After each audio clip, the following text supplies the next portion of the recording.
Welcome back. In today's episode, I'm going to share with you my 6-step photo editing process. Now, this has been something that I've shared for years now inside in-person workshops and my free course that I have available, which I'll explain to you how to get access to that later. So basically, it's using a free app called Snapseed, and Snapseed is a free app. It's quite intuitive, it's powerful, there's lots of tools. But this 6-step process will dramatically enhance any of your existing photos. So the big question is this: how do smartphone photo enthusiasts like us become that creative and confident photographer we desire and deserve to be, creating those beautiful, impactful photos? This podcast will give you the answers. I'm Mike, and welcome to the Smartphone Photography Club.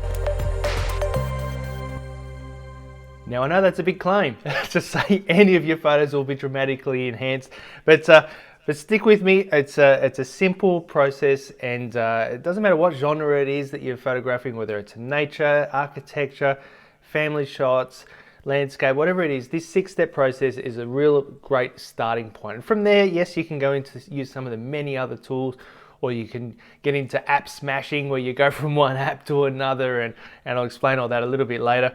Because some of these tools that I'm talking about are fantastic inside Snapseed, but they're even better outside using different apps that they're a single purpose app that just do that particular function. So I'll get into that. Why Snapseed? It's available on iPhone, Android devices, tablets, iPads. Just about every device can download Snapseed for free. It's by Google, and it's been around for a long time, and they updated it a couple of years ago, changed the whole interface and dramatically improved it. It's intuitive to use. That said, it's still very powerful. There's some hidden features in there that most people don't even realize that you can use. So it's one of those apps from a training perspective.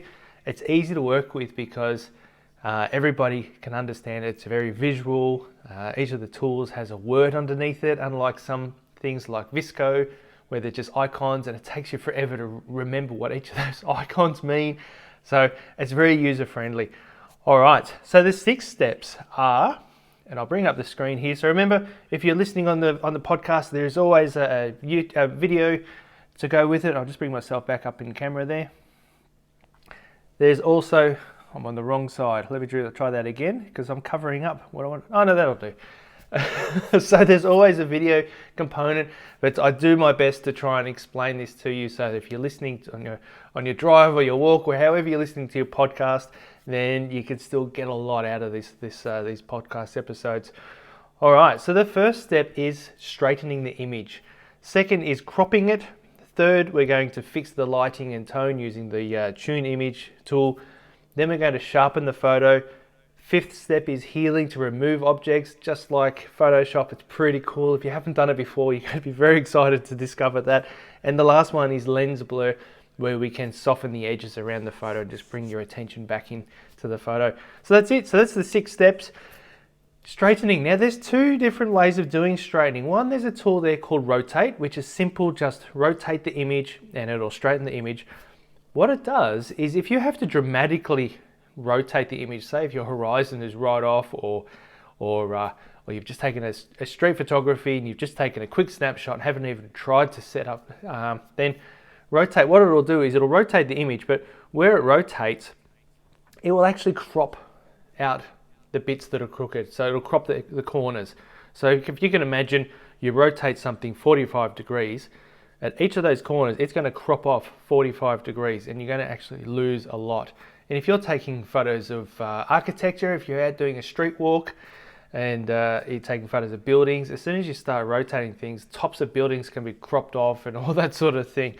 So there's another tool inside Snapseed which I absolutely love. It's called Perspective. And with Perspective, that is where you can go in there, and it has some really cool features where you can make it look like the camera is tilting forward, backwards, or you're shooting a bit more from to the left or a bit more to the right. It's a bit hard to explain, but if you have a look at the YouTube, I'm going to go in there now and show you and continue to explain it. So at the moment, I've got that opened up with my little infographic. I'll bring up Snapseed now. All right, bring myself back up in the corner. So what I have here in front of me is just a photo during an in-person workshop. I just took a photo low angle, and the intention there was to capture some of the fallen leaves after autumn that were all kind of shriveled, and some nice lines in the ground and that sort of thing. And I was showing people at the attendees at the workshop how taking things from a low perspective, a low angle, can be really interesting. So what we do is we go into the tools, and it's a pencil icon. Now it'll look different. Some of these things will look slightly different depending on whether you're using an iPhone or an Android. So we go into the tools, and also if you're holding it horizontal compared to vertical, then if you hold it vertical, then you'll have the pencil icon and it will be replaced by the word tools. So even on the same device, changing the orientation can change what you see on the screen. All right, so then we have there perspective, second row, perspective, and you've got a few options there. So tilt. Tilt is where I was talking about, where you can make it look like the whole scene is tilting back or forth. And where that is really, really handy is buildings, where the bottom of the building is really wide and big. And then as you go look up towards the top of the building, it kind of tapers and comes into a vanishing point and looks distorted and out of proportion. So this is a really, really cool tool where you can go in there and you can change the whole perspective of the photo. It's very cool. All right, now what we want to do is we want to go to rotate, okay? And then when we rotate, what I love about this app is it's just a matter of swiping left or right or up and down and just see what it does. So here at the moment, I'm swiping left and right, and I'm changing the tilt, and I'm going to dramatically change this, and just to highlight what it does. And what happens when I let go, it doesn't crop in, it actually adds extra details to those corners.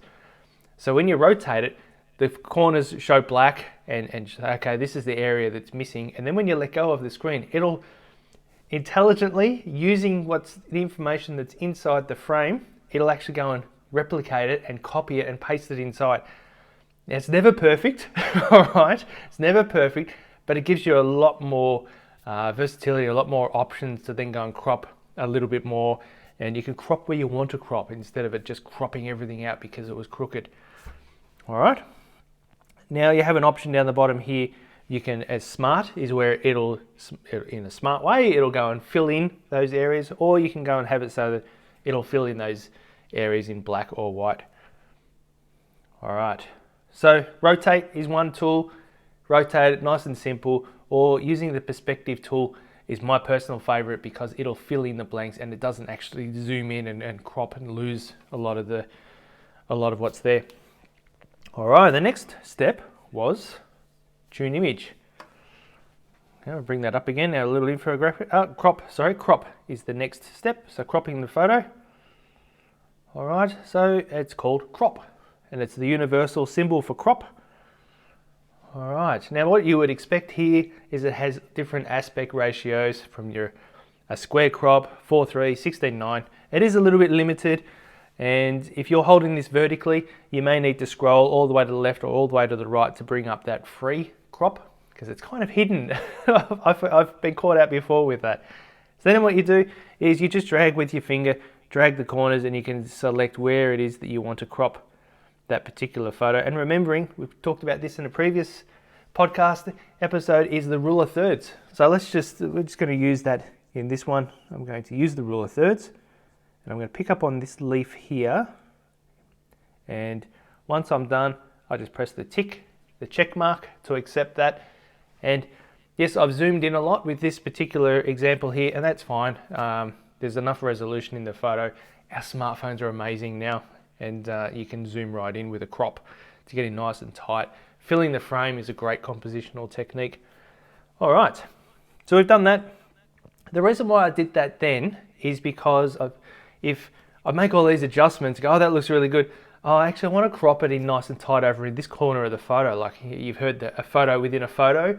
So you've taken a photo, and then you go, oh, that corner there, that's really interesting. I want to create and then you crop it, and all that work that you've done editing the whole image is kind of wasted. That's why I have this step-by-step process so that there's no duplicity, there's no wasted effort. So first thing, straighten it, then we crop it.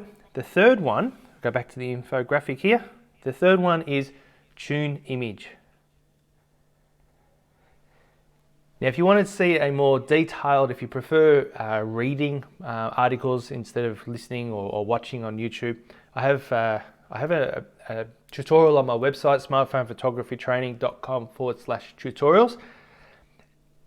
But if you want a more in-depth one, I actually wrote a guest blog for photographytalk.com, and in that, and it was fantastic because they're a leading online website. Huge audience, and it was a real honor to get in there and do a guest blog, and I went into a lot more detail there. So on my website I've simplified it a bit because I didn't want to have duplicate content and do the wrong thing by them. So yeah, so smartphonephotographytraining.com/tutorial, or the other way, and I'll touch on this a little bit later, is the free course where I explain how to do this as well. All right, so the next one is Tune Image. Where is it? Tune Image. There we go. Very first one. How did I miss that? It was the first icon. All right, Tune Image. All right, so now we tap on the adjust icon, and you've got lots. And then once you're there, you can swipe up and down, or you can tap one of these tools. So I'm going to swipe up with my finger. I'm going to go to Ambience first. The reason why I'm going to Ambience is because Ambience it does quite a few adjustments at the one time. It adjusts the brightness, color, contrast, all these things. And then when we swipe up and down, once that's adjusted, so I'm going to pump that up to the right a little bit, go left, see what happens. No, we're going to go to the right, and then we can go up to brightness. Okay, brightness. I like dark, moody photos, so I'm going to reduce that. Contrast. So contrast, if you remember in previous episode I've talked about this, it is the difference between two things. So if we have dark tones in the image and light tones, it will, if we're increasing the contrast, we're making the dark darker and we're making the light lighter. So the difference between the dark and light becomes greater. If we're reducing the contrast, dark areas become lighter and a bit grey, and the lighter areas become a little bit darker and a bit grey, and then you have that low contrast. Hope that makes sense. It's actually a really difficult concept to explain contrast, so hopefully that explained it. Okay, a little bit, yeah, add a bit of contrast, saturation. Personally, I like to saturate things until they're just natural, not beyond that. Now, other tools like Lightroom will have vibrancy, and vibrancy is a little bit better than saturation, a little bit easier to work with, but saturation, you can quite easily go over the top and make it unnatural looking, and that may be what you like. Me personally, I like things to look a bit natural and believable. All right, highlights. These are the bright areas. Typically, 9 times out of 10, I will reduce the highlights. What that does is that brings back some textures in the bright areas so that they're not completely white. Not always recoverable, but it does work well. Shadows. Most photographers and editors will actually boost the shadows. For me, I like depth in the photo. I like having that contrast. So I actually, 9 times out of 10, I go against the against everyone else and I reduce the shadows. Some of the blacks might be completely, the blacks might be crushed and just completely black, and that's fine. That's okay. I don't mind that. Personal preference. Warmth. That is where you change it from having some orange color cast to a blue color cast. So you can create that afternoon glow or that winter cold glow if you like. So there's the warm, there's the cold. So that's what I've done, is I've just basically added a little bit of an orange color cast to it. And when you're done, just press the tick. Before you do that, you can hold the screen. And when you hold the screen, you can actually see, and to keep your finger there, you can actually see the before, let go, you can see the after. And that way, it's really difficult as you're going through, you might go, okay, that's looking good, that's looking good, that's looking good, and it all compounds, and you get to the end, you go, yep, that looks good, and you go to the before and go, oh wow, I completely overcooked that. It's not natural looking anymore. So that's a great step. All right, next step, let's have a look, was details. Tap on the tools, and you'll see there, details. Okay, here, tap on adjust, you'll see 2 areas you can adjust. One is structure, and the other is sharpening.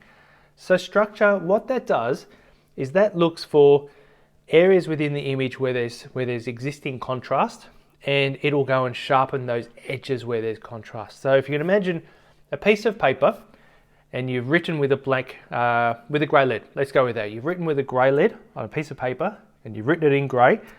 What Structure will do is it'll go to the edge of the grey lead, the grey words that you've written, go to the very edge, and right on that edge, it'll make the white paper really white, and it'll make the grey darker and make the grey black. And that gives the perception of sharpness because it's made the edges sharp, if that makes sense. Okay, sharpening, what that does is that indiscriminately goes through your image and sharpens every single pixel and dot of information there. So it'll sharpen all the white, it'll sharpen all the grey lead. Yeah, okay, so Structure, yes, it can really give the perception of sharpness, and it can go really grungy and really wrong really quickly too. So some images really work well with a lot of structure, and others, so if you've got sky where there's some texture in the sky and you go structure and you crank it up, it'll just go really grungy and blotchy and awful. So let's just have a bit of a play. And whenever I work with details and sharpening, I like to zoom in. Okay, it's an old Photoshop trick. Okay, so zoom in, and that's pretty good, and zoom out again and make sure that it's not overdone. Now, if you're intending on printing your photos, then it's always a great idea to over sharpen because you will lose some of that sharpening in the printing process. Okay, to access the sharpening tools, two ways: tap on the adjust icon or just swipe up and down on the actual screen and let go when sharpening is highlighted and sharpen. Typically, I don't normally like to give out numbers with edits, but Structure, typically I don't go above 20. In this case, the image really works well with extra, but typically speaking 20, and sharpening around 50. And yeah, so I'm going to a little bit excessive on this image, just because I want to bring out a lot of those details there. All right, tick when we're done. Next step is healing. Before I do that, now I mentioned at the start that I will throw in a couple of extra little bits here and there with sharpening. Yes, that's great, and we can see the before. Right, that goes right back to the before. So I'll go, just bear with me a moment. I will go back to details.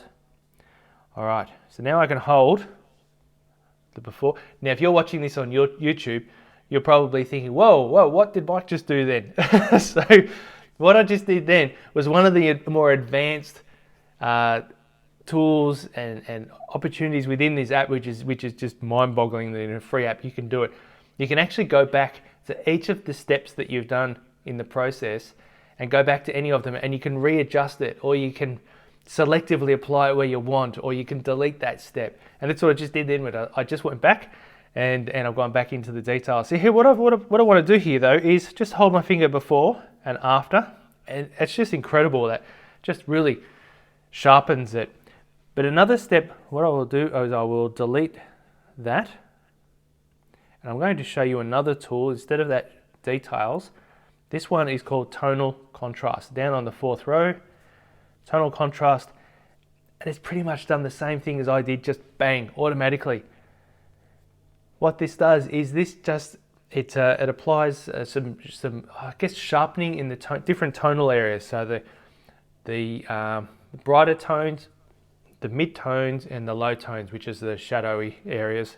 And it actually goes and by the preset that's already there, it's gone and applied extra sharpening in those mid tones, and yeah, it does a really good job.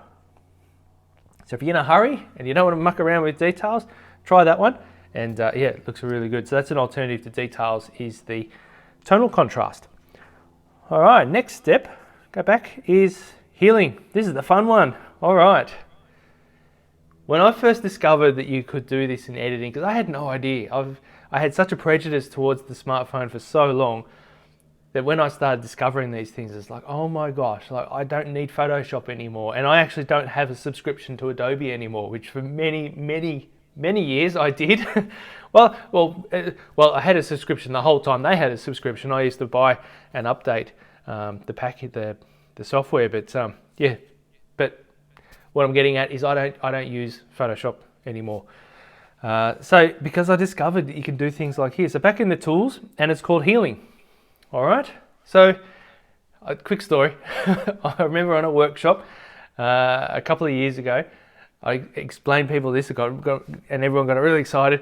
And there's this one lady who's just bursting, and yeah, it's pretty cool, isn't it? She's gone, oh, you have no idea. I can get rid of my ex-husband out of all my photos. And it's like, oh, that's good. But it's great for removing little things, but removing people from photos, I'll explain why it doesn't quite work, and another app that does work. All right, so let's go in. And so I'm going to go in and I'm just going to select some areas here. So I'm pinching and zooming, and I'm zooming in, and you just basically, and I'm just going to tap on the screen. You see a red dot, let go, or you can swipe with your finger and let go. It's pretty cool. What it does is it's a process called content aware fill. What it's doing is it's where you're swiping and it's highlighted in red. It's identifying what is in the content surrounding that area, and then it's filling it. So it's intelligently going, okay, on this side of the red swipey mark that you've put there, it's got this. On that side, it's got that. And if the information and the content on either side of where you're swiping is the same, bang, it'll just copy it, paste it. It looks really good. Where it gets complicated is where you swipe, and on one side of the photo, one side of the area you're swiping might be like a green foliage, and then the other side might be a grey asphalt road or something like that. At two totally different areas that where you've swiped, it's trying to copy and paste in there, and that's where it'll come out really smudgy and look really, really awful. Try swiping from different directions, might be a way to get around it, but there's another app called Retouch, iOS, or it's the same app by Adforsoft. It's called Touch Retouch on Android. $2.99, something like that. And it has another tool called cloning. And what you do, it's really amazing, is you tap on the screen where you want to copy from. So instead of it trying to guess, you say, okay, so in that scenario with the grass on one side and the road on the other, you can tap on the road and go, okay, I'm going to fill in that area that I want to replace with the road. And then that area that I want to replace with the grass, tap on the grass, and then you swipe over that area and it'll fill it in with grass. It's so cool. That said, this healing tool is more than enough for most scenarios inside Snapseed.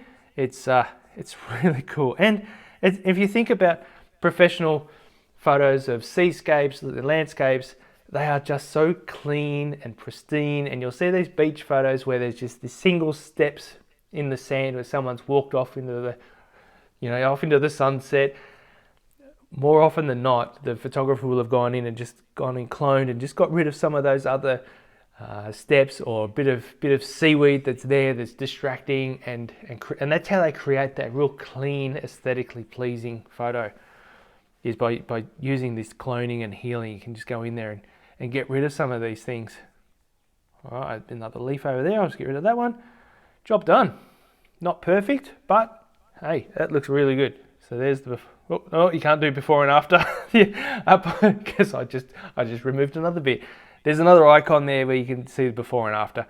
And you can see if you're watching this on YouTube, it's just that real quick process just dramatically improved the photo, because now my eye goes to the one shriveled up leaf there instead of all the bit of scattered litter and stuff that's everywhere all over the ground. That's great. All right, tick when we accept that. The last one is lens blur.